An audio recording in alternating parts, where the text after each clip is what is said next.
In this tutorial, we're going to be making 3 types of vintage shortbread cookies, which are perfect to make today and freeze in time for the holidays. I'm Kat, owner of Charmin Chic Baking, and welcome to my channel.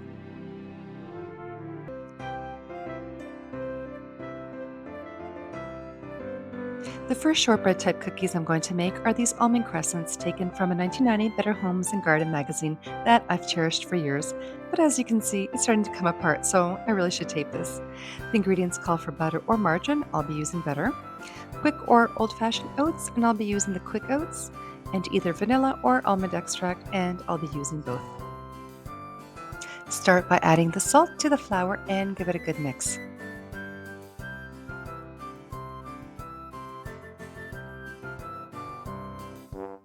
In another bowl, cream the softened butter.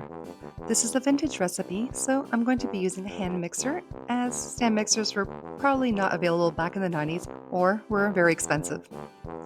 Then add the icing sugar and keep mixing until well blended.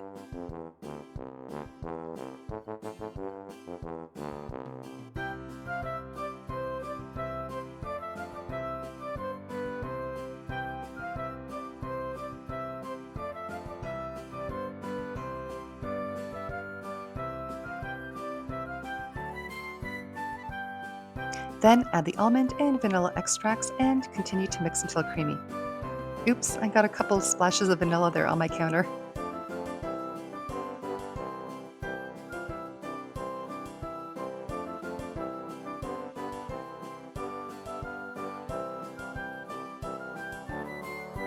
Add the flour mixture a little at a time until well blended, but don't overmix, otherwise your cookies will be tough.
Then add the ground almonds and oats, mixing with a wooden spoon.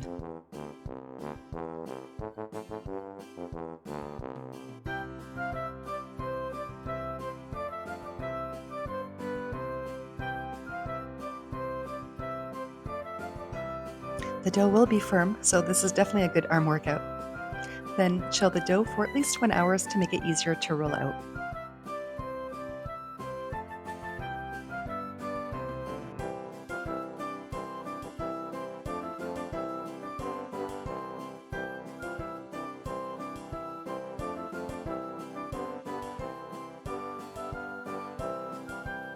Roll into 48 balls, which weigh about 15 to 16 grams each.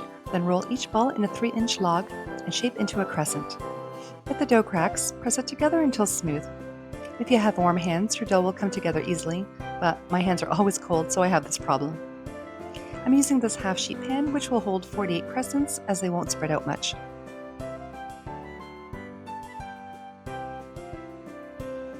Once the cookies are shaped, chill again while your oven is preheating to 325 Fahrenheit. Bake the cookies for about 15 minutes or until golden brown, then let them cool for about 2 to 3 minutes or until easy to handle when covering with the powdered sugar. You need to give the cookies a first coat while they're still warm so that the next coat of sugar adheres better. I rushed this step and a couple of the cookies broke because they were too warm.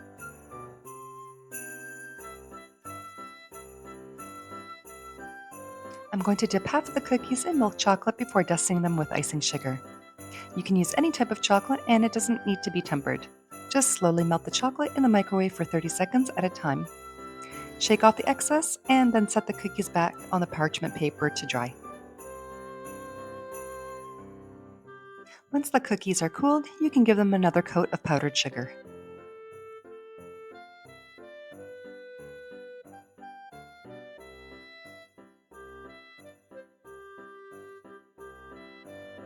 Then dust the chocolate-dipped crescents with powdered sugar to finish them off. And we've completed the first round of shortbread cookies. You'll notice there's a few missing ones.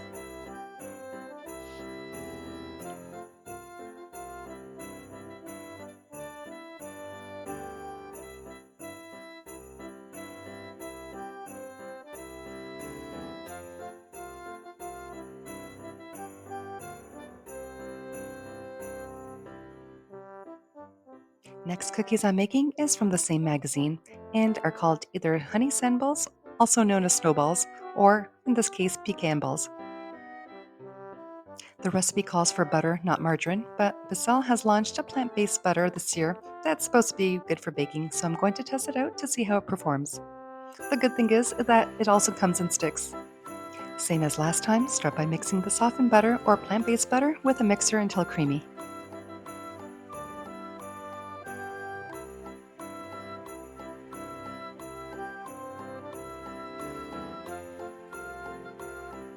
Then beat in the powdered sugar.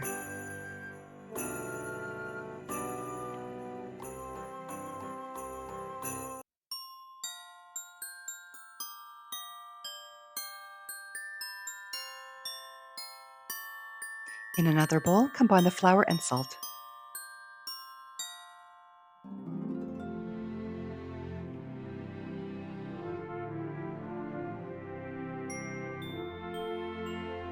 Add the vanilla extract and honey to the cream butter, which is going to make these cookies melt in your mouth.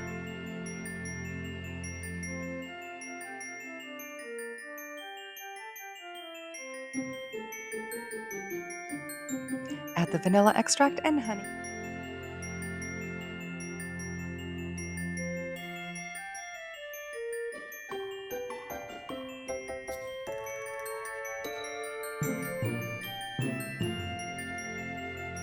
Then fold in the finely ground walnuts, or in this case pecans, until well incorporated. The dough is softer and stickier than the almond crescents, so you definitely need to chill this for at least 1 hour before rolling into balls.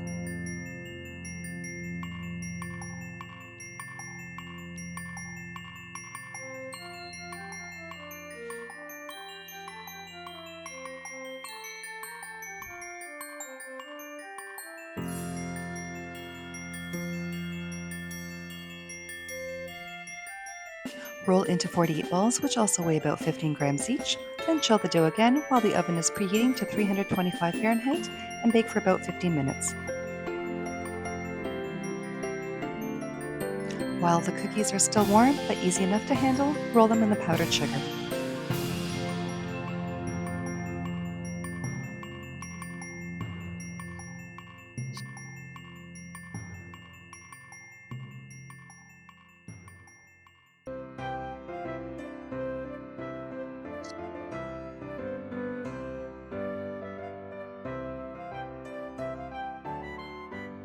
Once the cookies are completely cooled, give them another coat of powdered sugar to complete.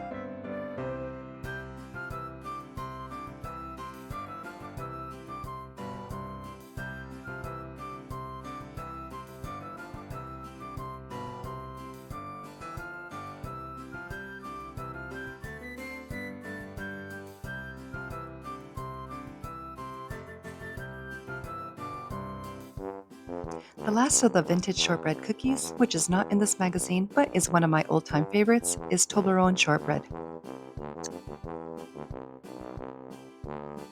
The last of the vintage shortbread cookies, which is not in this magazine but is one of my old-time. I'm going to do this a little bit different and mixing in the powdered sugar with the flour, salt, and cornstarch to show you that it really doesn't make a difference in texture than creaming the butter with the powdered sugar first.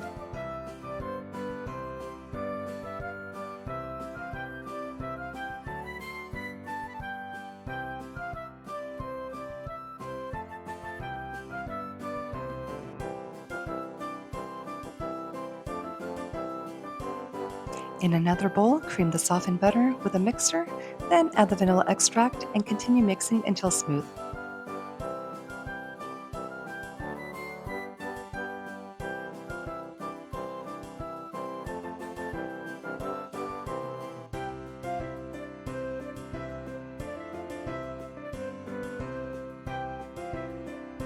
Then add the flour mixture a little at a time until your mixer can't take it anymore.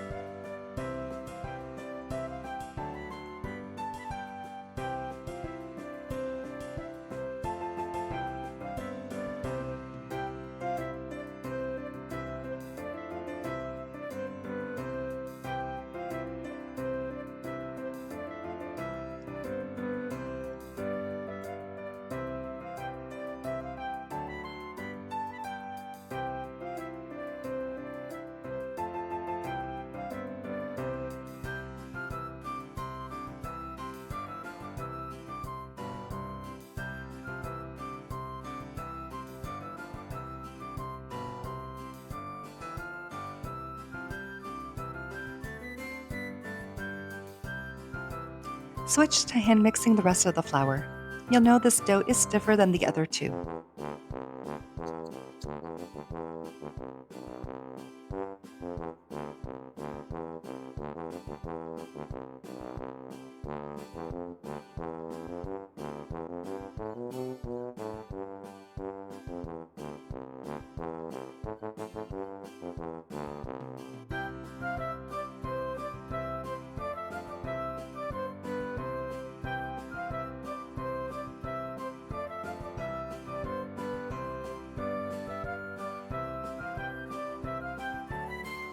Then mix in the Toblerone pieces.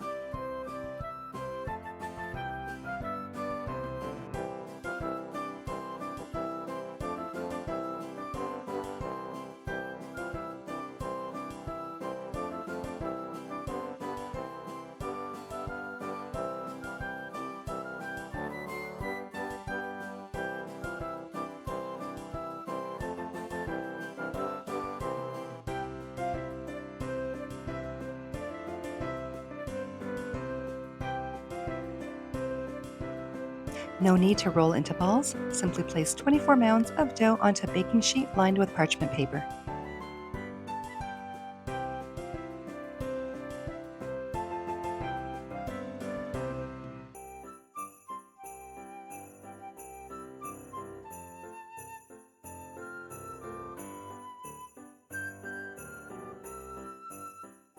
These cookies weigh about 30 grams each.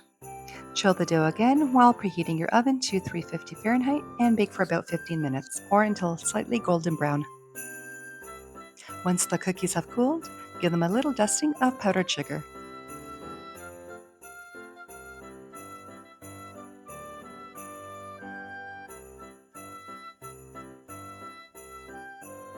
And we've completed the third type of vintage shortbread cookies.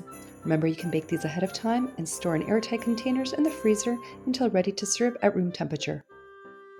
I hope everyone had a wonderful Thanksgiving holiday. Stay tuned next week for more Christmas baking.